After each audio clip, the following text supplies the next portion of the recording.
sign of respect. So when you hold someone personally accountable, it's not, you better listen to me and do what I say. If someone is talking about somebody behind their back and you say, hey, don't talk about Regina, she not here. If you're not going to say it to Regina's face, zip it. Now, if you're having a conversation with someone, because I used to not have a lot of them. Tact was not was tactless as can be, and you want to have a conversation to just get the thoughts right, so you can go have the conversation with the person that you need to have the conversation with. That's different.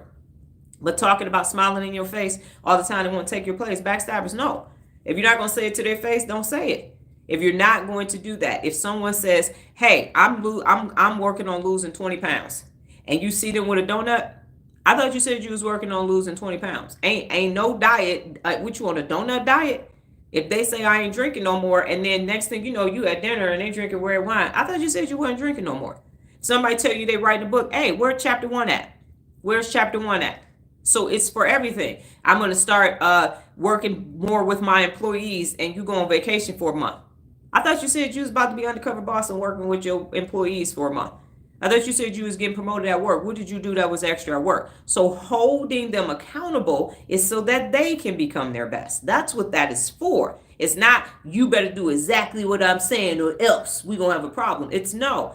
Everybody around me is a bad mofo. And that's also with superiority complex. Nobody can be the star but them. So they have a bunch of underlings around them, and then it's them. It's the me show. Don't talk to anybody else because it's me. But if you think about the Avengers or anybody else, Marvel characters, they all come together. They all got unique talents and they do their thing. And your light can shine and my light can shine, and we can just shine bright like a diamond, and we're not interfering with anybody else's anything. Because when you're personally accountable and treating yourself with respect, you're you. So you're the only person, you're the you is you that you will ever be. So you're not going to be doing what the other person is doing, and there is no competition until you're all doing the exact same thing. And after that, you go back to doing what you were doing. So holding yourself personally accountable is respect. And holding others personally accountable is respect too, because the objective is we need to be able to get to our best. And if we're disrespecting each other, best is not on the agenda. A house divided cannot stand. So respect is discipline. Respect is keeping your word and doing what you said you were going to do, and challenging yourself and growing forward and taking risk and attacking fear and staying in your frontal lobe and not hijacking amygdalas and all of that. That's so we can all coexist in this world and do what we came here to do without harming, do no harm to anybody else.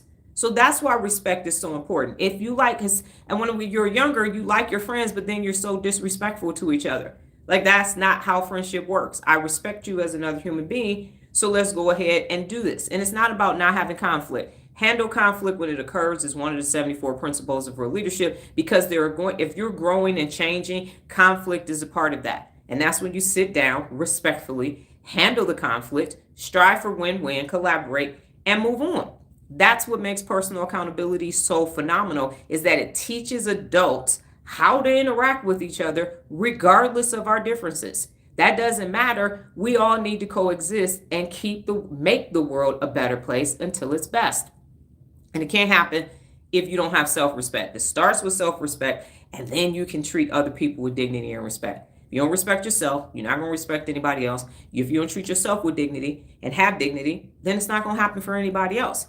So that's why personal accountability is so important as an adult, because I'm teaching you the magnificence of your brain, how to use it, because it did come with an owner's manual. And now you know neurologically why you're doing something. If you start fight, flight, and freezing, appeasing, you're like, hold up, somebody trying to hijack my amygdala. What's going on? Is it a real saber-tooth tiger, or is this a false positive? And now you can change the situation. And now, if you do have conflict, you get out of the amygdala, you go to the frontal lobe, and you use the principle of real leadership, which is handle conflict when it occurs, which means you're going to have to listen, you're going to have to ask questions, and you're going to have to collaborate to strive for win-win. These are principles that are human. They have nothing to do with anything else that will divide you. It unites you. So that's why it's so important to learn how to use your brain, start holding yourself and others personally accountable, and implement the 74 principles of real leadership, because it's going to solve a lot of problems. Everybody's going to be focused on them. Your personality is located in your frontal lobe. So you're not going to be trying to compete with people on things that's not even a competable thing to compete